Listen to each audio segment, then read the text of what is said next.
ایک سادی نے مثال لکھی ہے، سوکنوں کی بات سناتے ہیں تو کہتے ہیں کہ ایک شخص نا مٹی کی بیوی بنا کے نا اس پہ دوپٹہ ڈال کے اپنی بیوی سے کہنے لگا یہ تیری سوکن ہے. تو شام کو واپس گھر آیا تو اس نے مٹی کی عورت بھی ساری توڑ ڈالی تھی. یہ غصہ ہوتا ہے نا اپنے شریک پہ. مشرکین مکہ رسول کریم صلی اللہ علیہ وسلم کے بارے میں معاذ اللہ باتیں کرتے تھے تو حضور اللہ کے دیے ہوئے علم سے انہیں جان لیا کرتے تھے. ایک دن وہ باتیں کر رہے تھے تو باتیں کرتے کرتے نا مشرکین مکہ نے عجیب بات کر دی. نادان تھے نا، جانتے نہیں تھے، عجیب بات کر دی. کہنے لگے آہستہ بولو، کہیں محمد صلی اللہ علیہ وسلم کا رب سن نہ لے. آہستہ بولو، اونچی بات نہ کرو، کہیں مصطفیٰ کریم علیہ السلام کا خدا سن نہ لے. تو اللہ نے آیت نازل کر دی، فرمایا نادانو وَأَسِرُّوا قَوْلَكُمْ ابھی جہارو بھی، آہستہ بولو یا اونچا بولو. اور شارحین نے مفسرین نے لکھا ہے نہ بھی بولو، آہستہ بولو یا اونچا بولو یا بے شک تم کوئی بات زبان سے ادا نہ بھی کرو. اِنَّهُ عَلِيمٌ بِذَاتِ الصُّدُورِ، رب تو تمہارے دلوں کے حال جاننے والا ہے. اسے تو پتہ ہے تم نے سینے میں کیا چھپایا ہے، حسد چھپایا ہے کہ رشک چھپایا ہے، عداوت چھپائی ہے کہ محبت چھپائی ہے. اسے تو پتہ ہے، اسے خبر ہے، اس لیے کہ وہ نظر ہی تمہارے دل پہ رکھتا ہے. اسے پتہ ہے تمہارے اندر کیا ہے. ہم لوگوں نے نا اپنی سارے معاملات دنیا داروں سے، لوگوں سے، یاروں سے، دوستوں سے وابستہ کر لیے. ہمیں تعریف بھی بندوں سے چاہیے، ہمیں اچھے ہونے کا جو ڈگری ہے وہ بھی بندوں سے چاہیے. ہم بندے بڑے نیک ہیں یہ بھی لوگ کہیں تو پھر ہم مطمئن ہیں. ہم صحیح راستے پہ چل رہے ہیں یہ سند بھی بندوں سے چاہیے. ہر بات پر اعتماد خلق، ہر وقت لوگوں پر ہی دھیان، لوگوں پر ہی توجہ، لوگوں کے معاملات ہی ڈسکس کرنا. بھئی یہ تو تیرے ذمہ ہی نہیں. تجھے تو کہا گیا ہے کہ وَمَن يَتَوَكَّلْ عَلَى اللَّهِ، تو اپنے رب کی ذات پر بھروسہ کر. فَهُوَ حَسْبُ، وہ تیرے لیے دنیا میں بھی کافی ہو جائے گا، آخرت میں بھی کافی ہو جائے گا. وہ تیرے لیے کافی ہے تیرا رب رسول. تو اللہ رسول کی جانب توجہ کر. ہماری ساری معاملات بندوں کے ساتھ مطلب فلانے کو کیا مل رہا ہے، فلانا کدھر جا رہا ہے، فلانے کے پیسوں پہ میرا کتنا حق ہے، فلانا آگے نکل گیا، فلاں پیچھے رہ گیا، فلاں نے محبت سے نہیں دیکھا، فلاں نے یہ کر دیا. اب ساتھ چھوڑیں، یہ تو ہر وقت تو ذکر آپ کو اللہ کا کرنا تھا. یا ایھا الذین آمنوا اذکروا اللہ ذکرا کثیرا وسبحوہ بکرۃ واسیلا. یہ جو آپ ہر وقت بندے کر رہے ہیں یہ تو آپ کو حکم ہی نہیں ہے. آپ نے تو ہر وقت اللہ اللہ کرنی تھی. تو جو کام کرنے کا تھا وہ چھوڑ دیا، جو نہیں کرنا چاہیے تھا اس پہ بحث شروع کر دی. پھر دل کے اندر مد و جزر خراب ہوتے ہیں، قلبی واردات بگڑ جاتی ہیں، حسد پیدا ہوتا ہے، انسان کو لالچ پیدا ہوتا ہے، انسان حریص ہو جاتا ہے، انسان لوگوں سے عداوتیں پال لیتا ہے. کبھی ایسا کام نہ کرے. شہد بڑا میٹھا ہوتا ہے. عرب کے اندر ایک درخت پایا جاتا تھا، ایلوا اس کو کہتے تھے. اس طرح ہمارے ہاں نیم نہیں ہوتی، کڑوا ترین اس کا ذائقہ ہوتا ہے. اور آپ کچھ دیر اس کو پانی میں ڈال دیں تو پانی بھی سارا کڑوا ہو جاتا ہے، چونکہ اس کے خمیر میں رب کریم نے کڑواہٹ رکھی ہے اور حکمت ہے. اس کڑواہٹ کا بھی اپنی جگہ فائدہ ہے. لیکن حضور سید عالم صلی اللہ علیہ وسلم نے ایک مثال بیان فرمائی اور وہ بڑی سمجھنے کی ہے. حضور مثالیں دیتے تھے تو کمال ہو جاتی تھی. بڑے سے بڑا ان پڑھ بندہ بھی اس کی روح تک بات اتر جاتی تھی. کریم محبوب علیہ السلام فرمانے لگے کہ اگر ایلوا درخت کے کچھ ٹکڑے شہد میں ڈال دیے جائیں نا تو شہد سے زیادہ میٹھی چیز کوئی نہیں ہوتی. تو حضور فرماتے ہیں کہ وہ ایلوا کا درخت جو ہے وہ شہد کو بھی بگاڑ دیتا ہے، اس میں کرواہٹ پیدا کر دیتا ہے. حالانکہ وہ بڑا میٹھا تھا، اپنی جگہ اس کی مٹھاس میں کوئی کسی قسم کی کمی نہیں تھی، لیکن وہ ایلوا کے درخت نے اسے بگاڑ دیا. اللہ کے محبوب فرماتے ہیں جس طرح ایلوا کا درخت شہد کو تباہ کر دیتا ہے نا، اس طرح حسد آدمی کے ایمان کو تباہ کر دیتا ہے۔ ایمان بڑی میٹھی چیز ہے، بڑی حسین چیز ہے، لیکن جب حسد آ گیا نا، حسد ہے کیا؟ حسد بندوں سے نہیں ہوتا، یہ سمجھ لیں۔ حسد کا مطلب، حسد کی لغوی تعریف یہ ہے کہ یہ سمجھ لینا کہ یا اللہ اسے نہیں دینا چاہیے تھا، مجھے دینا چاہیے، یہ تعریف ہے۔ تو حسد ہوتا کس سے ہے؟ حسد دراصل بندے پہ نہیں کیا جاتا۔ حسد کا معنی یہ ہے کہ آپ اللہ کی تقسیم پر اعتراض کر رہے ہیں۔ آپ کا کہنا یہ ہے کہ یا اللہ یہ تقسیم ٹھیک نہیں ہوئی، معاذ اللہ، یہ ادھر چلا گیا، یہ تو ادھر آنے والی چیز تھی۔ تو یہ آپ نے ڈائریکٹ جو مقابلہ شروع کیا، معاذ اللہ، یہ تو آپ نے اللہ کی تقسیم کے ساتھ شروع کر دی۔ تو پھر دل میں بگاڑ آتا ہے، پھر انسان ٹوٹ پھوٹ کا شکار ہوتا ہے، پھر وہ کمزور پڑ جاتا ہے، پھر وہ ایسی باتیں کرتا ہے جو اس کے منصب کے مطابق نہیں ہوتی، کچی بات کرتا ہے، کمزور بات۔ اللہ بہتر جانتے ہیں کون سی چیز اس نے کہاں رکھنی ہے۔ رب کی حکمت پر اور اس کی دی ہوئی توفیق پر راضی رہنا ایمان کا تقاضا ہے، لیکن ہمیں تو چاہیے تقسیم اپنی مرضی کی۔ ادھر کیوں چلا گیا، ادھر آنا چاہیے تھا؟ بھئی آپ کو یہ کس نے حق دیا ہے؟ مالک نے جو چاہا، جب چاہا، جہاں چاہا اپنے فضل سے عطا فرمایا۔ حسد، اور پھر اس کے اگر کوئی حسد نہیں کرتا تو لالچ شروع کر دیتا ہے۔ وہ کہتا ہے کہ یہ جو اس کا مال ہے اس میں میرا بھی حق تھا، یہ تو مجھے ملنا چاہیے تھا۔ آپ یقین کریں کہ بندے بندوں سے کم پیار کرتے ہیں، جیبوں سے زیادہ پیار کرتے ہیں۔ اس بندے کو تو کوئی نقصان نہیں جس کے ساتھ آپ نے تعلق رکھا ہوا ہے جیب کا، لیکن آپ بڑے کمزور ہو گئے۔ آپ جب لالچ کر لیا، نفسانیت میں آ گئے تو آپ کمزور پڑ گئے۔ آپ نے مطلب کیا، آپ کا کیا خیال تھا کہ رب کی بارگاہ سے کوئی کم ملنے والا تھا جو بندوں پہ اتنی توجہ کر لی؟ حضرت بہلول دانا رحمۃ اللہ علیہ نے کیا خوبصورت انداز ہے، رب کریم کے بندوں کی باتیں اللہ کے لشکروں میں سے لشکر۔ کیا سوچ تھی، کیا نظریہ تھا، کیوں یہ لوگ اتنے مضبوط تھے؟ فکری طور پر مضبوط تھے، فکری طور پر۔ ہارون رشید حج کر کے واپس آ رہا ہے، حضرت بہلول دانا راستے میں بیٹھے ہیں، ملاقات ہو گئی۔ کہنے لگا حضور کوئی حکم ہو تو بتائیے گا۔ فرمانے لگے کوئی نہیں، تو جا اپنا کام کر۔ بادشاہ یا کسی کو کارڈ مل جائے تو وہ لوگوں کو دکھاتا پھرتا ہے، وزیر صاحب نے خود دیا ہے۔ بادشاہ وقت خود کہہ رہا حضرت کوئی حکم ہو تو؟ فرمایا نہیں، اللہ خیر کرے گا۔ تو کہنے لگا حضور میں نے سنا ہے آپ مقروض ہیں، تو بتا ہی دیتے۔ تو آپ مسکرا کے فرمانے لگے تیرا کیا خیال ہے بھلا؟ کہنے لگے حضور کس بابت؟ فرمانے لگے تیرا کیا خیال ہے کہ اللہ ہارون رشید کو دے گا اور بہلول دانا کو بھول جائے گا؟ تیرا کیا خیال ہے؟ رب کریم ہارون رشید کو تو دیتا جائے گا اور بہلول دانا کو بھول جائے گا؟ بادشاہ کہتا ہے کہ میں چکرائے گیا کہ بھلا اس سوال کا کیا جواب ہے؟ تو میں نے کہا حضور رب تو بھولنے سے پاک ہے، وہ تو کسی کو نہیں بھولتا، اسے نہ اونگ آتی ہے نہ نیند آتی ہے۔ تو فرمانے لگے جا پھر اپنا کام کر، جب مناسب سمجھے گا تو بہلول کو بھی قرضے سے نجات عطا کاری دے گا، تو جا اپنی ڈیوٹی کر، وہ جب چاہے گا نا تو میرے قرضے دور۔ تو کیا سمجھتا ہے کہ تجھے یاد رکھے گا، مجھے بھول جائے گا؟ یہ کیسے ہو سکتا ہے؟ او یار ادھر دیکھ، میری بات سن۔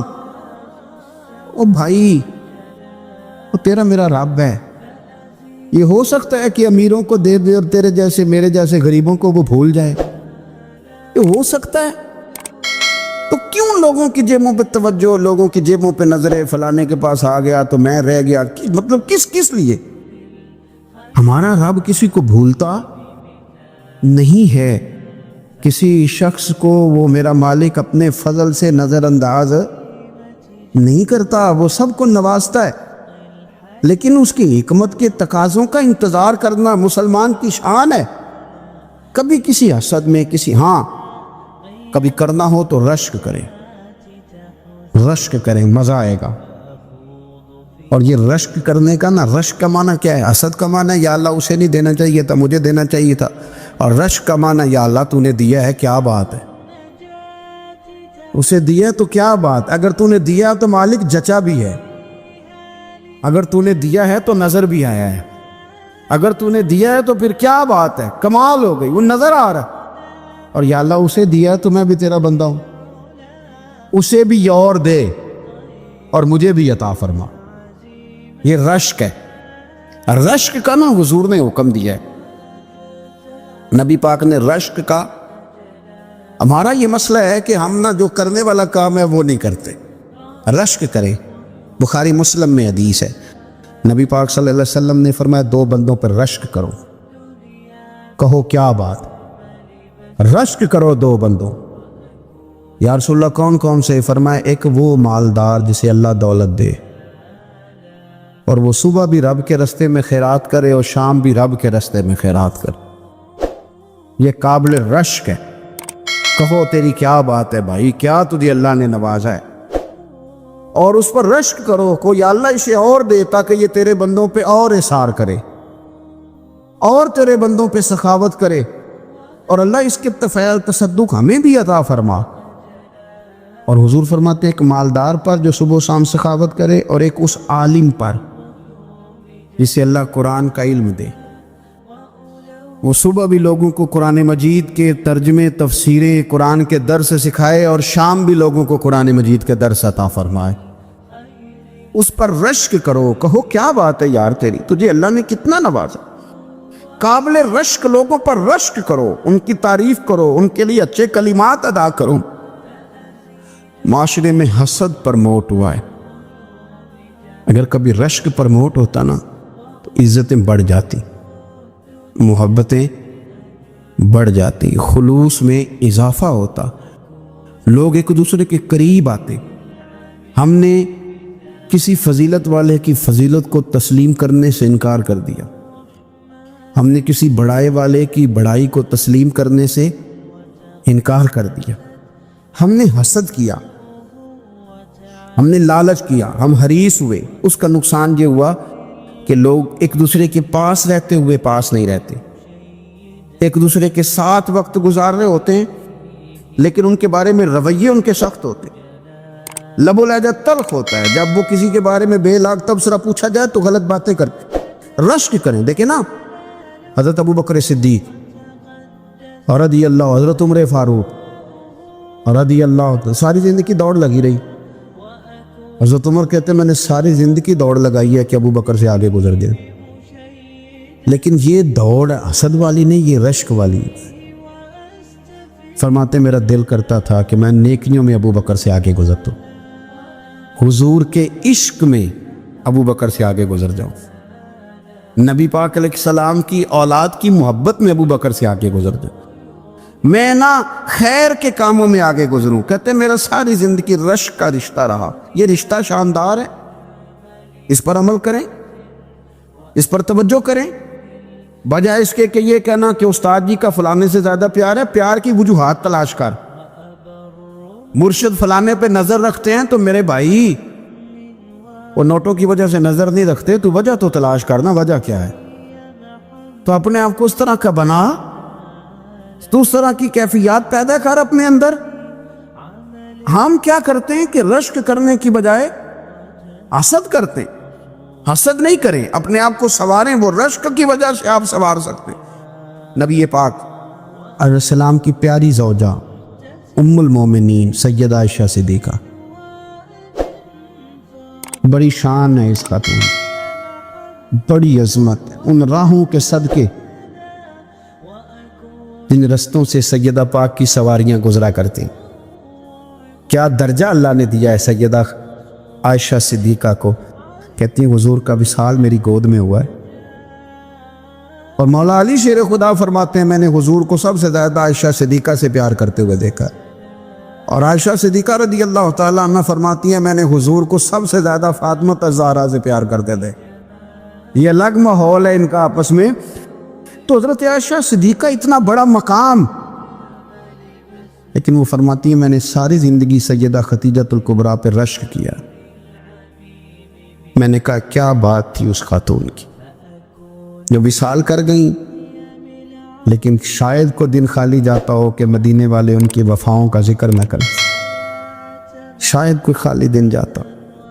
کہتی ہے میں نے اتنا قابل رشک ماحول نہیں دیکھا، ایک دن حضور گھر میں گوشت لائے اور مجھ سے فرمایا عائشہ گوشت پکاؤ، تو میں اسے صاف کرنے لگی تو حضور فرمانے لگے شوربہ ذرا زیادہ کرنا۔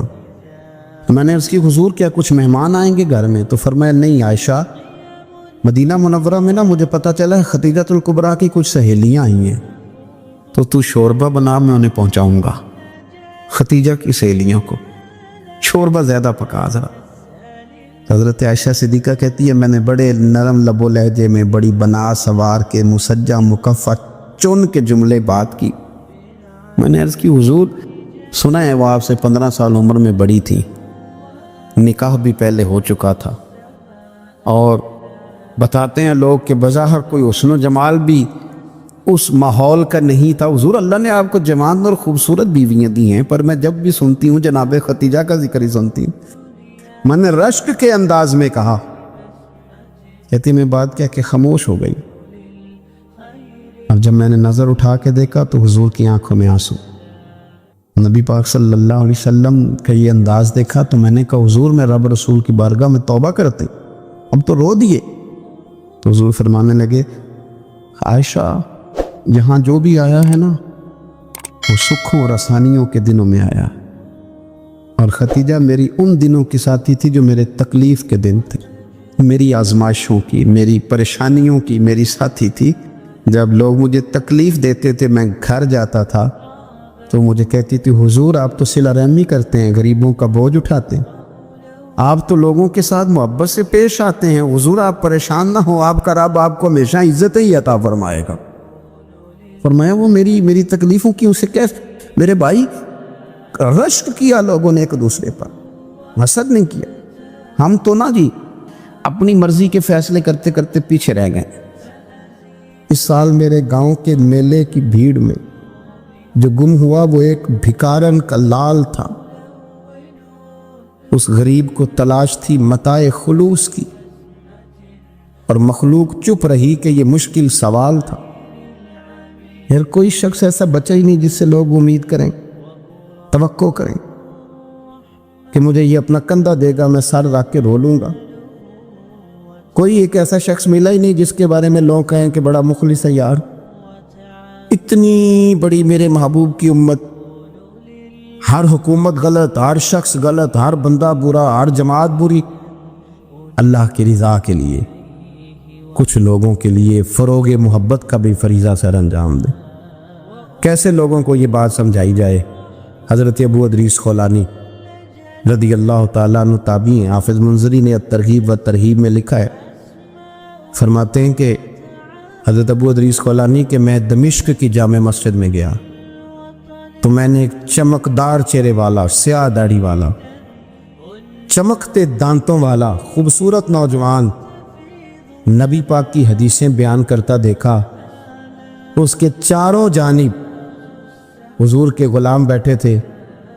میں نے ایک شخص سے کہا یار بڑا حسین چہرہ ہے، بڑا ہی خوبصورت انداز ہے، کون ہے بندہ؟ انہوں نے کہا آپ نہیں جانتے، یہ صحابی رسول حضرت معاذ ابن جبل ہے رضی اللہ تعالی عنہ۔ حضرت معاذ ابن جبل کا انتقال بھی کچھ 40 سال کی عمر سے پہلے ہو گیا تھا، لیکن ان پر حضور کا اعتماد اتنا تھا کہ حضور نے اپنی حیات ظاہرہ میں گورنر بنایا انہیں صوبے۔ چمکدار دانت، حدیثیں بیان کر رہے ہیں۔ حضرت ابو ادریس خولانی رضی اللہ تعالیٰ عنہ کہتے ہیں رش بڑا تھا۔ میرے دل میں خواہش ہوئی کہ آج تو لوگ زیادہ ہیں، کل آؤں گا ملاقات کروں گا۔ کہتے ہیں اگلے دن میں اپنی طرف سے سب سے پہلے گیا، پر حضرت معاذ ابن جبل تو مجھ سے پہلے مسجد میں موجود تھے اور وہ نفل پڑھ رہے تھے، اللہ اللہ کر رہے تھے۔ تو میں نے ان کے ساتھ سلام لی، فرمانے لگے کیسے آئے ہو؟ تو میں نے کہا حضور کل آپ کو دیکھا ہے، آپ کی باتیں سنی ہیں، تو گویا آپ کا تو چہرہ ساری رات میری آنکھوں کے سامنے رہا، تو میں تو سویرے زیارت کی غرض سے حاضر ہوا ہوں۔ اللہ کی رضا کے لیے مجھے آپ اچھے لگیں، اللہ کی رضا کے لیے۔ کوئی بندہ ایسا بھی تو ہو نا، کوئی غریب، کوئی مسکین، کوئی عالم، کوئی صوفی، کوئی درویش، کوئی ذاتی تعلق نہ ہو، تعلق کیا ہو؟ اللہ کے لیے۔ آپ مجھے اچھے لگیں حضرت سیدنا معاذ ابن جبل فرمانے لگے واقعی ایسا ہی ہے؟ عرض کی حضور بالکل ایسا ہی ہے۔ تو فرماتے میں نے چادر لی ہوئی تھی، حضرت معاذ ابن جبل نے میری چادر کو پکڑ کے کھینچا، فرمایا پکی بات کر یار۔ میں نے کہا حضور پکی کر رہا ہوں۔ تو فرمانے لگے سن، پھر میں نے نبی کریم سے سنا ہے، رسول کریم علیہ السلام نے فرمایا جو دو بندے رب کی رضا کے لیے پیار کرتے آپس میں، اللہ ان دونوں سے محبت فرماتا ہے۔ سن پھر اس کو یاد رکھنا، اللہ ان دونوں سے محبت کرتا ہے۔ حضرت ابو ادریس خولانی سے کوئی پوچھتا تھا نا کہ دنیا میں جانا ہے تو سرمایہ کیا ہے، تو فرماتے تھے یہ جو میں نے چادر لی ہوئی ہے نا، اس چادر کے اندر میرا وجود ہے، اور وجود کے اندر میرا دل ہے، اور دل کے اندر میں نے حضرت معاذ ابن جبل کو رکھا ہوا ہے، میں نے وہاں ان کا ٹھکانہ بنایا ہوا ہے، وہاں ان کا ٹھکانہ ہے۔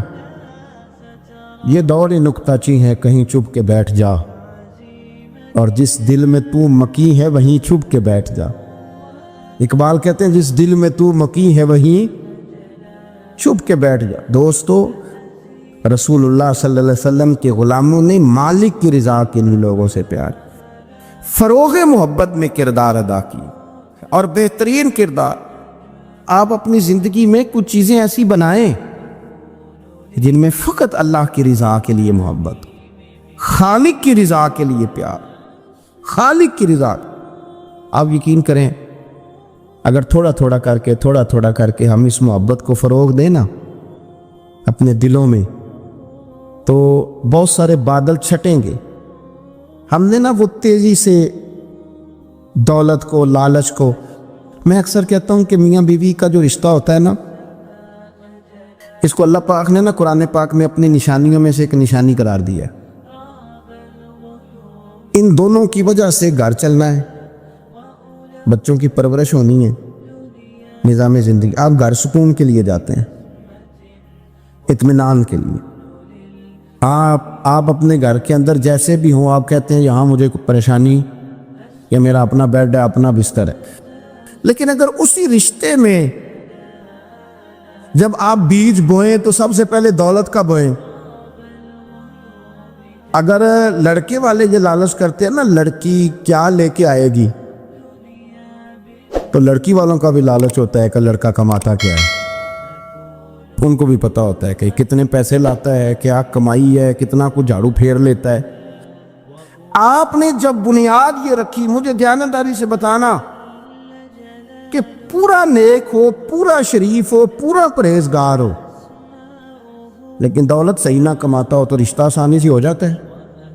وہ بس سارا کچھ ٹھیک ہے، چلو کمائی تھوڑی سی کم ہے، وہ مشکل سے گزارا ہوگا، وہ کہتے ہیں نہیں جی نہیں، بھوکے تو نہیں نہ مرنا۔ کیوں؟ ہم نے اس کے اندر جب دولت کو شامل کر لیا، آ گئی دولت، تب جس رشتے کی بنیادی دولت پہ ہوگی وہاں آپ وفا تلاش کریں گے، وہاں ہم خلوص تلاش کریں گے، وہاں ہم للہیت تلاش کریں گے۔ اللہ کرے ہو جائے، لیکن وہ ہمارے مائنڈ سیٹ میں یہ بات ہوتی ہے کہ یہ جو معاملہ ہے یہ گڑبڑ ہے۔ اگر رضائے الہی مقصود ہو، اگر اللہ کی رضا مقصود ہو، حضرت فاطمہ بنت قیس ایک صحابیہ تھی، انہیں طلاق ہو گئی، ان کے لیے دو رشتے آئے، ایک حضرت عبد الرحمن ابن عوف کا مالدار ترین آدمی تھے، اور ایک حضور کے غلام تھے، وہ بڑے غریب تھے، مسکین تھے۔ ان کے والدین کی خواہش تھی کہ عبد الرحمن ابن عوف سے شادی ہو جائے، وہ بھی تو بڑے نیک ہیں، پارسا ہیں، عشرہ مبشرہ ہیں۔ حضرت فاطمہ بنت قیس نے کسی بندے کی ڈیوٹی لگائی، کہنے لگی پتہ کرو نبی پاک کی رضا کیا ہے، حضور کی رضا کدھر ہے؟ تو پتہ چلا حضور کی خواہش غریب کی طرف ہے۔ تو وہ خاتون اپنے ماں باپ کو کہنے لگی میرا نا اس غریب سے رشتہ کرا دو۔ انہوں نے کہا پتر، بیٹیوں کے بارے میں ماں باپ بڑے احساس ہوتے ہیں، ہم چاہتے ہیں کہ عبد الرحمن ابن عوف مالدار ہے تو وہ بھی تو نیک ہے نا، حضور نے دنیا میں جنت کی بشارت دی، اور ان کا بڑا اعزاز ہے، حضور نے ان کے پیچھے نماز پڑھی، بڑا مرتبہ، بڑا مقام والا صحابی ہے، وہ تو غریب آدمی ہے، اور پھر حضور نے حکم تو نہیں نہ دیا، خواہش کا اظہار کیا ہے۔ اس بی بی کے جملے بڑے شاندار ہیں، کہنے لگی آپ مجھے اللہ کی رضا کے لیے نا میرے نبی کے حوالے کر دیں، مجھے امید ہے اللہ رسول مجھے کبھی ضائع نہیں فرمائیں گے، مجھے حوالے کرے رسول کائنات. چھوڑیں کو ضروری ہے دنیا داری ہر طرف دیکھنا. کہیں کوئی کام ایسا بھی تو ہونا جو محبت کے زور پہ ہو, جو محبت کے لیے ہو. کوئی ہمارے پاس بڑے سارے لوگ آتے ہیں اور ہم اس قابل بھی نہیں جتنے لوگ آ جاتے. میں صحیح کہہ رہا ہوں, بالکل کوئی حیثیت نہیں 1% بھی. جب پلٹ کے دیکھتے ہیں تو شرم آتی ہے کہ یار اتنی دور سے بندہ چل کے آ گئے, اس کو کیسے سمجھائیں, کس طرح کر کے. تو ایک آدھ دن پہلے ایک بزرگ آ گئے اور وہ اچھے صاف ستھرا ان کا مزاج تھا, بڑے شاندار. تو میں زیارت کے لیے ہوں, تو میں نے کہا زیارت شیارت والا تو کھاتا کوئی نہیں, چلو آپ آ گئے ہیں تو کوئی حکم کریں. تو کہنے لگے کوئی حکم نہیں, میں اللہ کی رضا کے لیے آیا ہوں. یہ کوئی تقریر نہیں تھی, کوئی خطبہ نہیں تھا, نہ ان کے سامنے سپیکر تھا, نہ وہ شور کر رہے تھے, نہ وہ نعرے لگوا رہے تھے, نہ وہ ہاتھوں پہ ہاتھ مار رہے تھے. اور اس بندے نے کہا اللہ کی رضا کے لیے آؤں, تو وہ بھی رو پڑے تو میں بھی رو پڑا. ختم ہو گئی بات. اب بات کو سمجھیں, یہ اتنا تگڑا رشتہ ہے نا یار. کسی رشتے کے بیچ برادری ہوتی ہے, کسی رشتے کے بیچ خاندان ہوتا ہے, کسی رشتے کے بیچ قبیلہ ہوتا ہے, کسی رشتے کے بیچ رنگ نسل ہوتی. وہ کتنا تگڑا رشتہ ہے کہ دو بندوں کا رشتہ ہو, ایک بیچ میں خدا ہو, دوسرے محمد مصطفیٰ ہو. آپ کتنا اسے مضبوط رشتہ سمجھیں گے جس کے بیچ اللہ رسول ہو. اتنا تگڑا رشتہ, اتنا مضبوط تعلق, اتنی وسعت اس کے اندر. اللہ کی رضا کے لیے حضرت موسیٰ کلیم اللہ علی نبینا علیہ الصلوۃ والسلام سے رب کریم نے فرمایا, کہا اے موسیٰ میری رضا کے لیے بھی کوئی کام کیا ہے؟ حضرت موسیٰ علیہ السلام نے عرض کی یا اللہ میں نے تبلیغ کی. تو فرمایا وہ تو آپ کی ذمہ داری تھی. امام غزالی نے روایت لکھی ہے, اے اللہ میں نے آپ کے تمام احکامات پہ عمل کیا, موسیٰ وہ تو آپ نے کمال کیا, اللہ کے پیغمبر ہیں. تو میری رضا کے لیے, تو یا اللہ تیری رضا کے لیے کیا ہے؟ تو رب کریم نے فرمایا کسی بندے سے صرف اس لیے پیار کیا ہے کہ وہ اللہ کا بندہ ہے, فقط اس لیے پیار کیا ہو کہ وہ اللہ کا بندہ ہے, فقط اس لیے. میرے عزیز آپ بات کو سمجھیں, زندگی میں فروغ محبت پر کچھ کام کریں, کچھ تھوڑا سا کوشش کریں گرد جھاڑنے کی, کچھ گرد جھاڑنے کی. ہم نے نا ایک سٹیٹس بنا لیا ہے. اب تو مسلمان پہلے فرقوں میں بٹے, قبیلوں میں بٹے, اب شہروں میں بٹ گئے. آپ کبھی گجرانوالا کے لوگوں سے پوچھو نا گجرات, تو کہنا ہو گجرات والے تو اللہ بچائے, کہتے ہیں کہ نہیں؟ گجرات کے لوگوں سے پوچھے گجرانوالا تو کہتے ہوتے کھاندے ہی بڑا نہیں, کس کی بات کر رہے ہیں. تو گجرانوالا والوں سے پوچھیں لاہور والے, کہتے توبہ لاہوریا جی. صحیح کون ہے؟ کوئی بھی نہیں. کیوں؟ اس لیے کہ ہم نے ہر شہر کے لیے کہاوت بنا لی ہے. میں صحیح کہہ رہا ہوں, ہر قبیلے کے لیے کوئی نہ کوئی. یہ ہم نے ظلم کیا اپنی جان, یہ ہم نے زیادتی کی. کہانیاں بن گئی, کہاوتیں بن گئی شہروں کے لیے, علاقوں کے لیے, قبیلوں کے لیے. مقصود کیا تھا؟ کسی طریقے سے نفرت پروان چڑھے. کھانا ہے نا, کھانا تو آپ جو کھانا کھاتے ہیں وہ اپنے ذائقے کے مطابق کھاتے ہیں. سندھ کے لوگ جو کھانا کھاتے ہیں وہ اپنے, آپ کا کوئی حق نہیں آپ ان کے کھانے پر تنقید کریں, اس لیے کہ ان کا ذائقہ وہ ہے, اور ان کا بھی کوئی حق نہیں وہ آپ کے کھانے پر تنقید کریں, اس لیے کہ آپ کا ذائقہ. لیکن طنز کرتے ہیں. جو بات سمجھانا چاہتا ہوں وہ یہ ہے کہ ہم طنز کرتے ہیں, تنقید کرتے ہیں. تضحیک آمیز لہجہ ہمارا ہوتا ہے, اس لہجے کے اندر کمزوری ہوتی ہے, اس کے اندر اس طرح کی بناوٹ ہوتی ہے کہ محسوس ہوتا ہے کہ ہم سامنے والے کو بڑا نفرت کی نظر سے دیکھتے ہیں. یہ رویہ کبھی اختیار نہ کریں. اپنی زندگی میں کوشش کریں خلوص کے ساتھ, للہیت کے ساتھ. میرے نبی پاک علیہ السلام نے صحابہ سے پوچھا تھا بتاؤ دین کی مضبوط گرہ کون سی ہے؟ مضبوط گرہ دین کی. تو ایک صحابی نے کہا یا رسول اللہ نماز. 5 وقت مسلمان جمع ہوتے ہیں, ایک دوسرے کا حال احوال پوچھتے ہیں, تو اس گرہ میں مسلمان بندے رہتے ہیں. حضور نے فرمایا تم نے بات ٹھیک کی پر میری مراد کو نہیں پہنچے. ایک صحابی نے عرض کی یا رسول اللہ صلی اللہ علیہ وسلم زکوٰۃ. امیر غریب کو زکوٰۃ دیتا ہے تو دونوں کا رشتہ مضبوط ہو جاتا ہے. تو یہ بہت بڑی گرہ ہے. تو حضور نے فرمایا بات تمہاری ٹھیک ہے پر تم میری مراد کو نہیں پہنچے. تو تیسرے نے عرض کی حضور حج. مختلف رنگوں کے، قبیلوں کے، نسلوں کے، علاقوں کے لوگ آتے ہیں، ایک ہی لباس پہنتے ہیں، ایک ہی بولی بولتے ہیں، لبیک اللہم لب. تو یہ بہت بڑی مضبوط گرہ ہے. نبی پاک صلی اللہ علیہ وسلم نے فرمایا بات تمہاری ٹھیک ہے پر تم میری مراد کو نہیں پہنچے. تو صحابہ نے عرض کی حضور پھر آپ ہی بتا دیں کہ اسلام کی مضبوط گرہ کون سی ہے جس میں مسلمان جڑ جائیں گے. نبی پاک نے فرمایا مضبوط گرہ محبت ہے.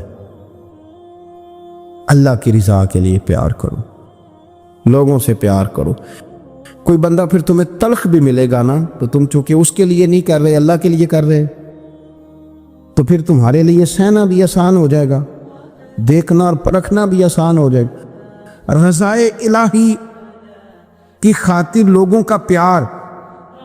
بخاری مسلم میں ہے، نبی پاک علیہ السلام نے فرمایا ایک شخص اپنی بستی سے چلا لمبے سفر پہ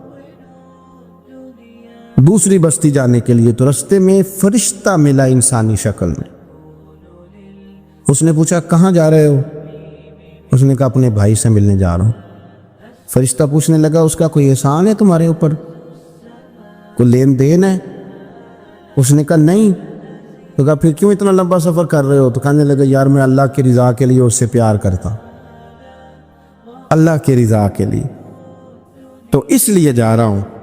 تو سنیں یہ بخاری مسلم کے لفظ ہیں. حضور فرماتے ہیں وہ فرشتہ کہنے لگا سن پھر میں انسان نہیں، میں فرشتہ ہوں، اور مجھے رب کریم نے بھیجا ہے یہ کہنے کے لیے کہ اگر تم دونوں اللہ کی رضا کے لیے ایک دوسرے سے پیار کرتے ہو تو اللہ تم دونوں سے پیار فرماتا ہے.